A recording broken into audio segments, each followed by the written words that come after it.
Hello everyone, welcome to the video lecture series of Cryptography and Network Security. I am your instructor Dr. Ramesh Prajapati, and today I am going to discuss the cryptographic hash function.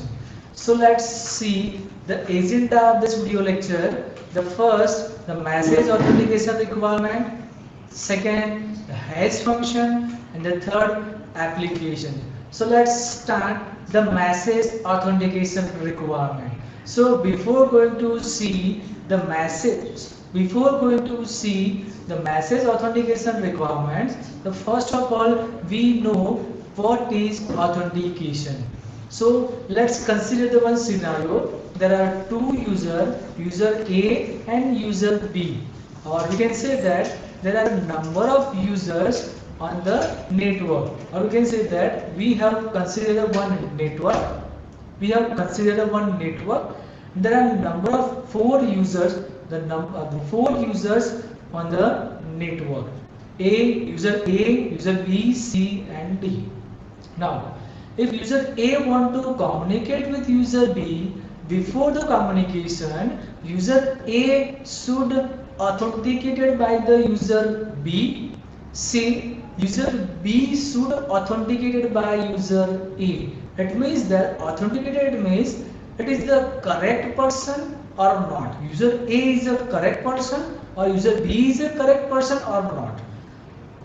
So here, so after completion of this authentication process, the user A and user B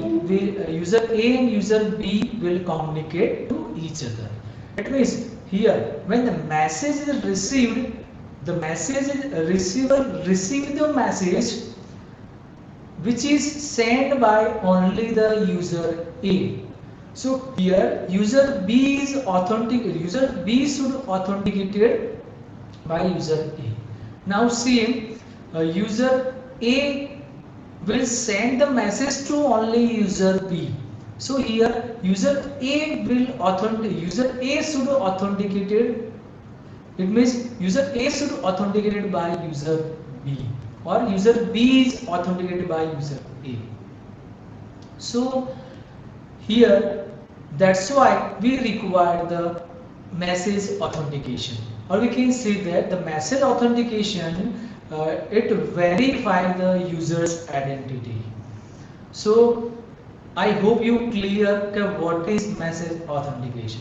Now let's see the various type of a requirement of message authentication, or we in context of the message authentication, the various types of attack will be possible. So let's see, the first attack is the disclosure.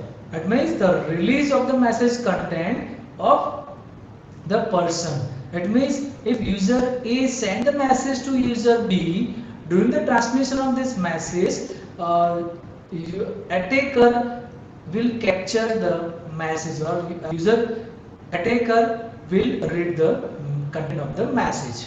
Now the second, traffic analysis. It analyzes the traffic and observe the pattern of the traffic between two parties. It means that if there are two users, user A and user B, user A send the message to user B, means user A encrypt the message. After encrypted message sent to the user B. Now during the transmission of this message, the attacker is on the same network, and attacker is analyze the traffic and observe the pattern of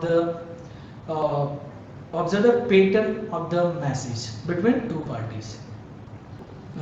Attacker try to get the secret key. Now the third, masquerade attack. It means the insertion of the message into the network from fraudulent source. It means that, let's see one scenario. There are two users, user A and user B. User A want to communicate with user B, so user A send the message to user B. During the transmission of this message, the attacker capture the message from the masquerade from the user A and is sent to the user B.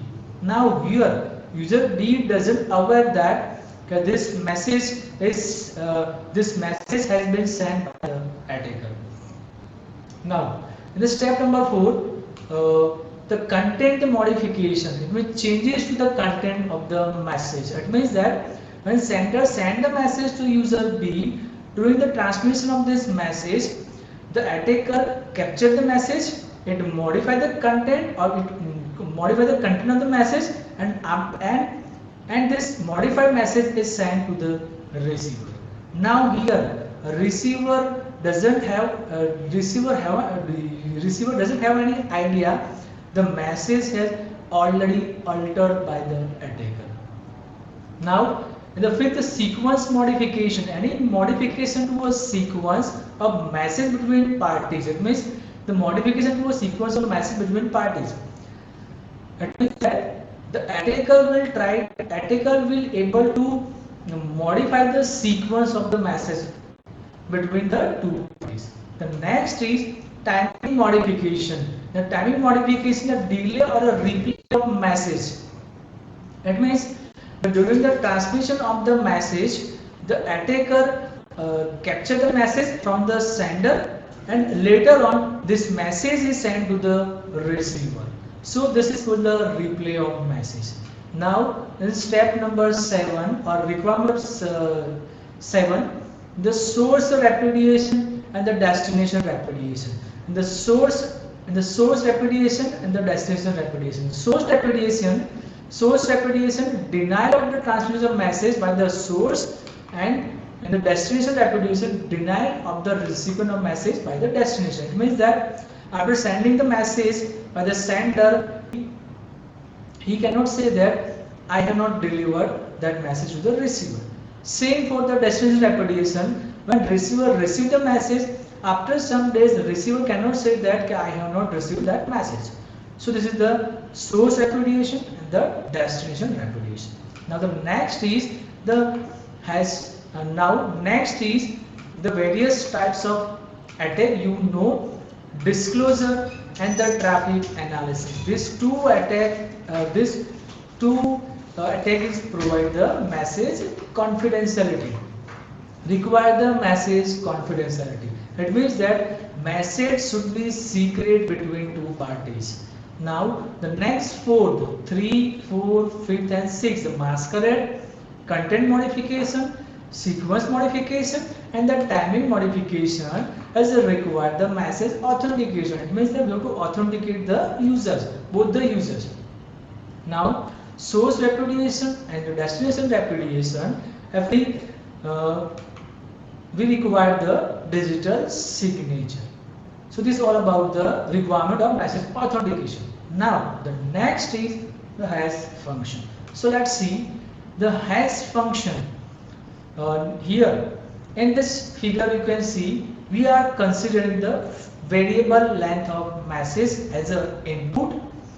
Applying the hash function on this variable length input, after applying the hash function, it generating a fixed length of code, and this fixed length of code is for the hash value, hash message digest or the hash code, and the fixed length of code hash value or the hash code is represented the small h, and the hash function is represented the capital H. Now you can see the hash function h accept a variable length of block data m as an input and produce the fixed length of code, and the function and the hash function is denoted by the h, the small h equal to capital H of m.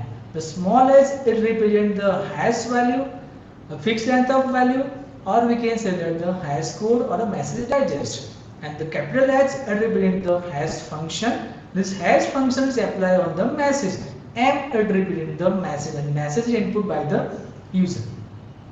Now the second, the hash function has some important property. It means the result of applying a change to any bit or bits in M, the result with a high probability in a change to the hash code. It means that in the message, if we change the 1 or 2 letter, then in the result it changes the many bits in the hash code.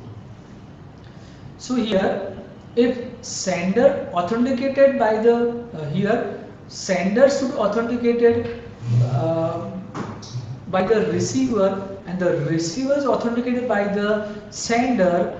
So using the hash value or message digest or the hash code, and it is called the fixed length of code. Now you can see in the input output behavior of the hash function, you can see here this is the input, or we can say that the variable length of message is input given to the hash function. It means that we are applying the hash function on a variable length message. After applying the hash function, it's generating the fixed length of code like DFDC3498. This is the fixed length of code. This fixed length of code is called the message digest, hash value, or the hash code. Now here this fixed length of code is act as an authenticator. We will see why it is called the act as an authenticator. We will see in the next session. Now consider another message. We applying the hash function on this message. After that, after applying the hash function, it's generating a fixed length of code. Now we are considering next variable length message. Applying the hash function on the plain text on the variable length message. After applying the hash function, it's generating a fixed length of code. Now you can see over here it generating a fixed length of code, and each and every time the fixed length of code is different. Now we applying the first the hash function, the first message, it generating a different hash fixed length of code. Same in the next two messages, and we applying the hash function. After applying the hash function, it generated different hash code. So here each and every time it generating a different hash code or hash value or a message digest. So this is all about the hash code. So that's why we are using the hash function to authenticate. It means if we authenticate both the users or message with the help of hash function. Now various type of application are also there for a hash function. Now the first application is the message authentication. It means that during the transmission of the message, the attacker will not alter the message. So that's why again we are using the hash function to secure the message, or message isn't modified by the attacker. Now the next application of hash function is a digital signature. Now one-way password file is another application. It means that we are providing the number of password, the large amount of file. So at that time also it is secure. So these are the application of the hash function. I hope you clear this idea. Thank you.